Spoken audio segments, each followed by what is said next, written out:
दोस्तों एक लाइन है कि हमने देखी है उन आंखों की महकती खुशबू, हाथ से छूकर इसे रिश्ते का इल्जाम ना दो, सिर्फ एहसास है ये रूह से महसूस करो, प्यार को प्यार ही रहने दो, कोई नाम ना दो। तो साथियों गुलजार जी की यह लाइन अटल बिहारी वाजपेयी जी के प्रेम पर एकदम सटीक बैठती है। तो आज के इस वीडियो में हम निम्न बातों पर चर्चा करेंगे। सबसे पहले उनके जीवन से जुड़ी कुछ बातों को जानेंगे, उनके प्रेम के बारे में जानेंगे जिसमें ये बताया जा रहा है कि प्यार को प्यार ही रहने दो, कोई नाम ना दो।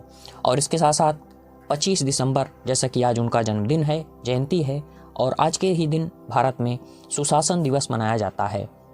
तो हम सबसे पहले शासन के बारे में जानेंगे, सुशासन के बारे में जानेंगे, और जो सुशासन के 8 तत्व बताए गए हैं यूएन के द्वारा उनको भी जानेंगे। उनके जो एक एक पार्ट हैं उनको समझने की कोशिश करेंगे। तो चलिए शुरू करते हैं। तो साथियों यहाँ पर बताया जा रहा है कि जो अटल बिहारी वाजपेयी जी का जन्म 25 दिसंबर 1924 को ग्वालियर के मध्य प्रदेश में हुआ था। और इनके पिताजी एक अध्यापक थे और अध्यापक होने के साथ साथ एक कवि भी थे। तो ग्वालियर में विक्टोरिया कॉलेज में, जो कि आज प्रेजेंट टाइम पर इसका नाम लक्ष्मीबाई कॉलेज है, वहाँ से इन्होंने अपनी बीए कंप्लीट की। तो आज के वीडियो में हम राजनीतिक कैरियर की तरफ नहीं जाएंगे। आज का जो टॉपिक होगा बस यहाँ तक इनका परिचय। अब इसके बाद हम इनकी जो प्रेम से जुड़ी बातें हैं उनको समझते हैं, और फिर इसके बाद में हम मेन टॉपिक जो अपना है वो शासन सुशासन इनके बारे में जानेंगे। तो यहाँ पर बताया जा रहा है कि हम जो नाम सुनते हैं कि राजकुमारी कौल, उनका जो रियल नाम था वह नाम था उनका राजकुमारी हक्सर। तो राजकुमारी हक्सर जो थी वो इंदिरा गांधी से रक्त संबंध रखती थी, इनकी कज़न थी।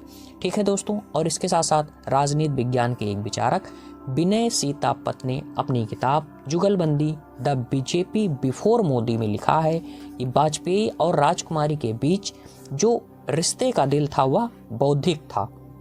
और इसके साथ साथ यहाँ पर एक नई घटना घटित होती है, मतलब कहानी एक नया मोड़ लेती है, ऐसा कह सकते हैं।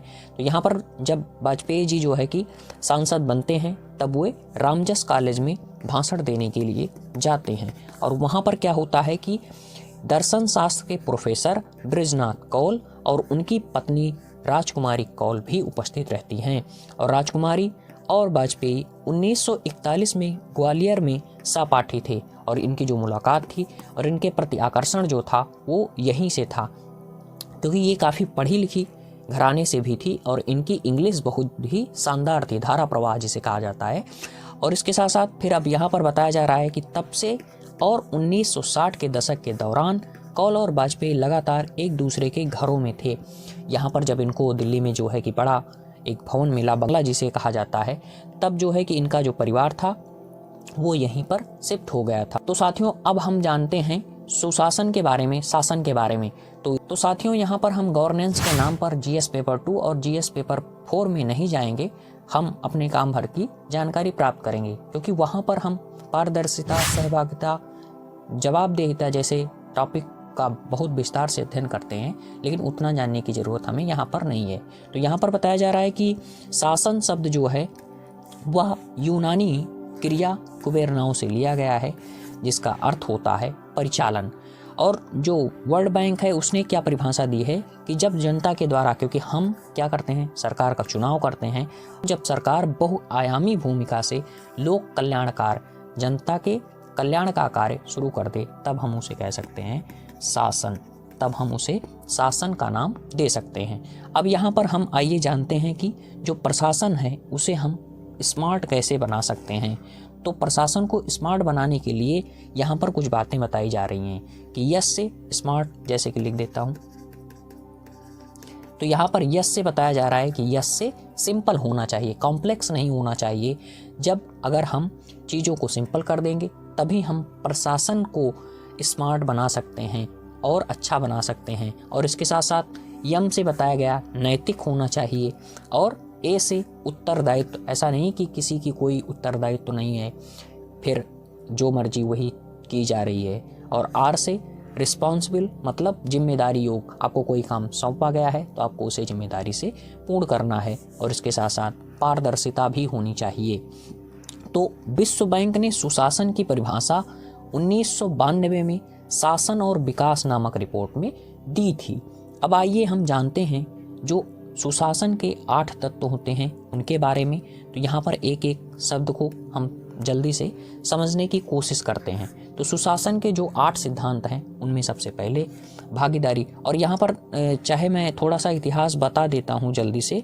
जो सुशासन का इतिहास अगर अपने भारत का संदर्भ है तो इसलिए बताना जरूरी है और जानना भी जरूरी है। तो सुशासन के इतिहास में जैसे कि बताया जाता है कि राम राज्य की जो अवधारणा थी, त्रेता में और द्वापर में निष्काम कर्म की जो अवधारणा थी, और मौर्य काल में जो अशोक के धम्म नीति थी, ये चीज़ें क्या थी? ये चीज़ें सुशासन को परिभाषित करती हैं। और इसके साथ साथ चाणक्य ने कहा था कि जो प्रजा की खुशी है वही राजा की खुशी है और प्रजा का हित राजा का हित है। इसलिए वह जो है कि आर्थिक हितों पर ज़्यादा जोर देते थे। उनका जो मेन उद्देश्य था, अर्थशास्त्र उनका ग्रंथ ही है अर्थशास्त्र। यहाँ पर राजा से जुड़े, समाज से जुड़े और राजनीति से जुड़े बहुत से मुद्दों पर चर्चा की गई है। लेकिन आदमी जानता है कि अर्थशास्त्र का मतलब वही धन वाली केवल बातें होंगी। नहीं, ऐसा नहीं है। और इसके साथ साथ एक बात और जानना जरूरी है कि गांधी जी की जो स्वराज की अवधारणा थी वह भी सुशासन को परिभाषित करती है। अब हम आइए अपने मेन टॉपिक को समझते हैं।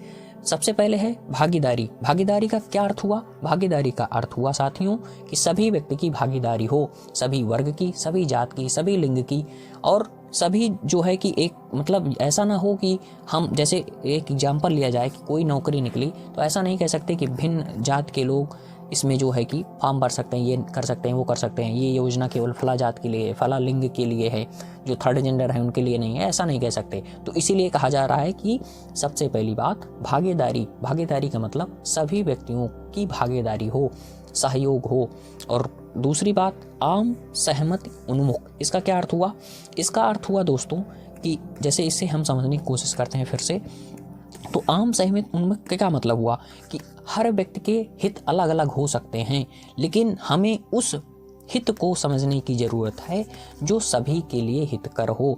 ऐसा जैसे कि अगर मान लीजिए कि अभी मैथ और आर्ट की बात ही की जाए तो कुछ बच्चे जो है कि क्या सोचते हैं कि हमको मैथ पढ़ना पड़ जाए, आर्ट ना पढ़ना पड़े, और कुछ कहते हैं हम आर्ट पढ़ लेंगे लेकिन मैथ नहीं पढ़ेंगे। तो ऐसा करके क्या जीवन चलाया जा सकता है? नहीं। तो इनकी अलग अलग इच्छाएं हो सकती हैं, लेकिन हम किसी व्यक्ति विशेष की इच्छा को ध्यान में रखकर कोई बात, कोई योजना नहीं बना सकते। अब तीसरी बात आती है कानून का शासन।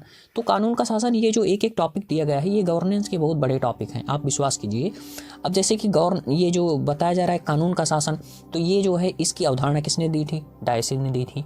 तो कानून का शासन क्या मतलब हुआ? जैसे इसे भी हम जल्दी से सीखने की कोशिश करते हैं। तो कानून का शासन जो है इसे बताया जा रहा है जैसे क्या पहले था राजा। जैसे राजा का मूड खराब है, रानी से कुछ जो है मामला बिगड़ा हुआ है, तो कोई व्यक्ति जो बहुत बड़ा दोष नहीं किया है, अपराध नहीं किया है, उसे बता दिया कि जाओ इसको फांसी की सजा दे दो।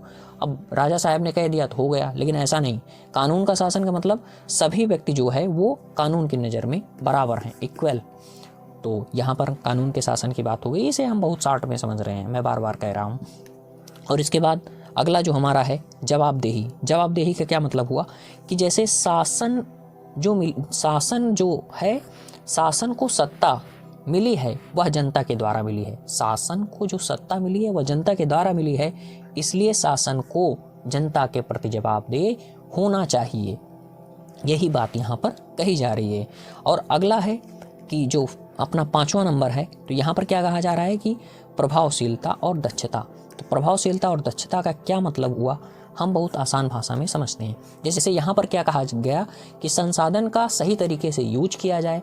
यहाँ पर ऐसा ना हो कि हमने खोदा पहाड़ निकली चूहिया वाली बात हो, कि मतलब बहुत सारा धन खर्च किया और उसके बाद जो हमें परिणाम मिला वो एकदम ना के बराबर है। और इसके साथ साथ यहाँ पर कहा गया कि पर्यावरण को भी आप संरक्षित कीजिए। इस योजना में कहा गया कि पर्यावरण को भी आप संरक्षित कीजिए।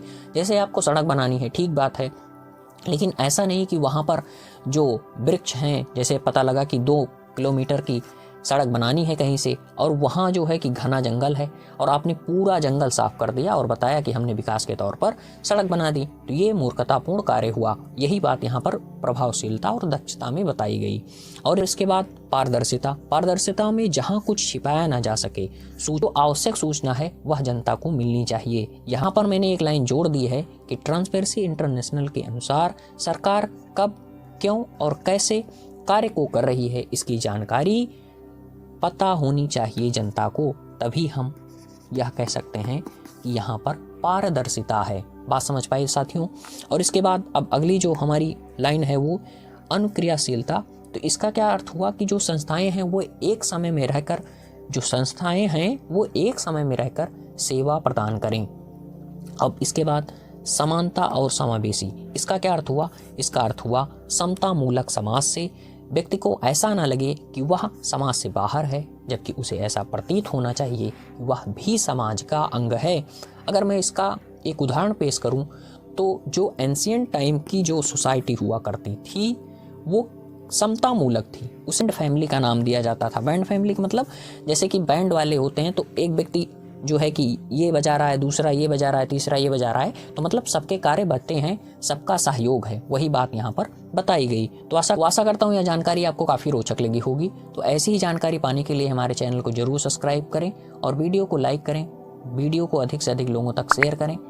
नमस्कार, धन्यवाद।